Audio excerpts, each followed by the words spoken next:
Halo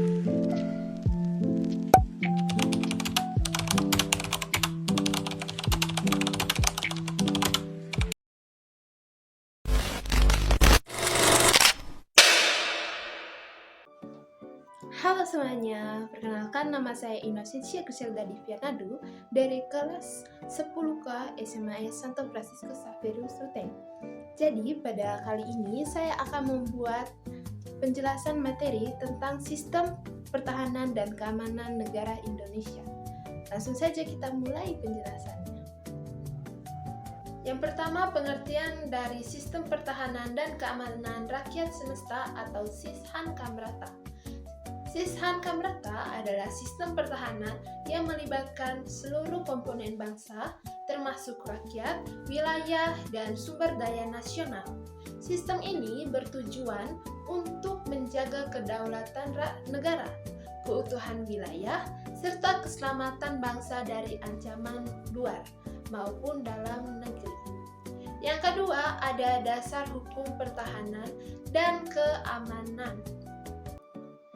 Sistem pertahanan Indonesia diatur dalam beberapa undang-undang dasar atau diatur dalam beberapa peraturan, di antaranya pasal 30 Undang-Undang Dasar tahun 1945 yang menyatakan bahwa setiap warga negara berhak dan wajib ikut serta dalam usaha pertahanan dan keamanan negara. Undang-Undang Nomor 3 Tahun 2002 tentang Pertahanan Negara yang menegaskan bahwa pertahanan negara bersifat semesta, melibatkan seluruh warga, wilayah, dan sumber daya nasional. Lalu yang ketiga, ada komponen pertahanan negara. Sistem pertahanan negara terdiri dari beberapa komponen yang bekerja sama dalam menjaga keamanan negara dan kedaulatan negara. Terdapat 3 komponen. Yang pertama yaitu komponen utama. Komponen utama ini seperti Tentara Nasional Indonesia atau TNI yang terdiri dari Angkatan Darat atau AD, Angkatan Laut atau AL, dan Angkatan Udara atau AU.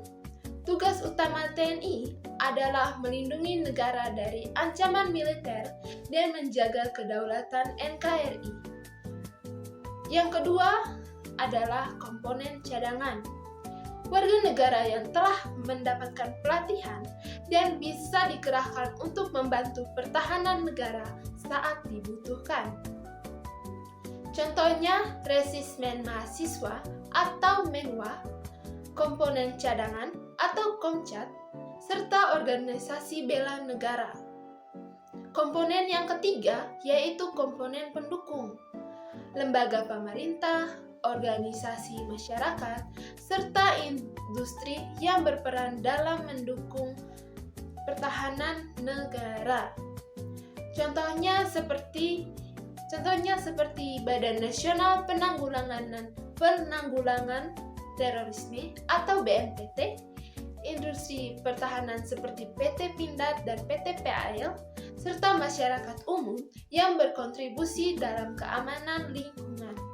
Lalu yang keempat yaitu ancaman terhadap pertahanan dan keamanan negara.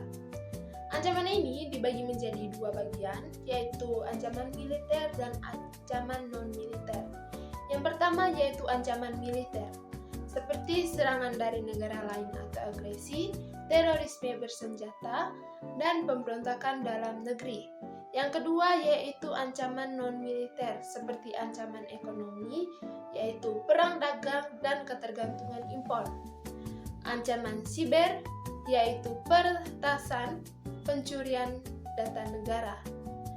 Lalu ancaman sosial budaya seperti hoaks, radikalisme, dan pengaruh budaya atau pengaruh budaya asing yang negatif. Yang kelima yaitu strategi pertahanan negara. Untuk menghadapi berbagai ancaman tersebut, Indonesia menerapkan beberapa strategi. Di antaranya, yang pertama yaitu strategi pertahanan berlapis. Pertahanan di negara dilakukan secara bertahap, mulai dari pencegahan, diplomasi, hingga penggunaan kekuatan militer jika diperlukan. Contohnya dalam menghadapi ancaman militer, Indonesia lebih mengutamakan diplomasi sebelum menggunakan kekuatan TNI. Yang kedua yaitu peningkatan kesiapsiagaan TNI dan Polri. Melalui modernisasi alutsista atau alat utama sistem senjata seperti pembelian pesawat tempur, kapal perang, dan kendaraan lapis baja. Pelatihan rutin untuk menghadapi ancaman nyata seperti terorisme dan perang siber. Lalu, yang ketiga yaitu peran masyarakat dalam pertahanan negara, yaitu menjaga persatuan dan kesatuan, mengikuti pelatih bela negara atau menjadi bagian dari komponen cadangan atau komcat, melaporkan aktivitas mencurigakan yang bisa mengancam keamanan nasional seperti radikalisme dan terorisme. Yang keempat yaitu kerjasama internasional. Indonesia menjalin kerjasama pertahanan dengan negara lain seperti ASEAN, PBB, dan negara-negara sahabat untuk meningkatkan keamanan dan stabilitas kawasan. Yang terakhir atau yang keenam, peran generasi muda dalam pertahanan negara sebagai generasi muda. Kita bisa berperan dalam menjaga keamanan negara melalui berbagai cara, seperti memahami pentingnya bela negara dan nasionalisme, menggunakan media sosial dengan bijak untuk menangkal hoaks dan propaganda yang dapat memecah belah bangsa. Lalu, mengembangkan kemampuan di bidang teknologi dan siber untuk melindungi keamanan digital.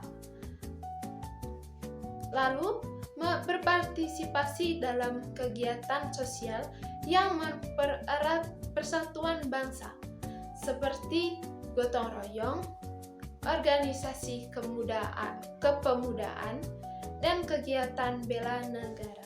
Jadi teman-teman, itu saja dari saya. Semoga apa yang saya sampaikan bisa teman-teman pahami dan mudah dipahami juga.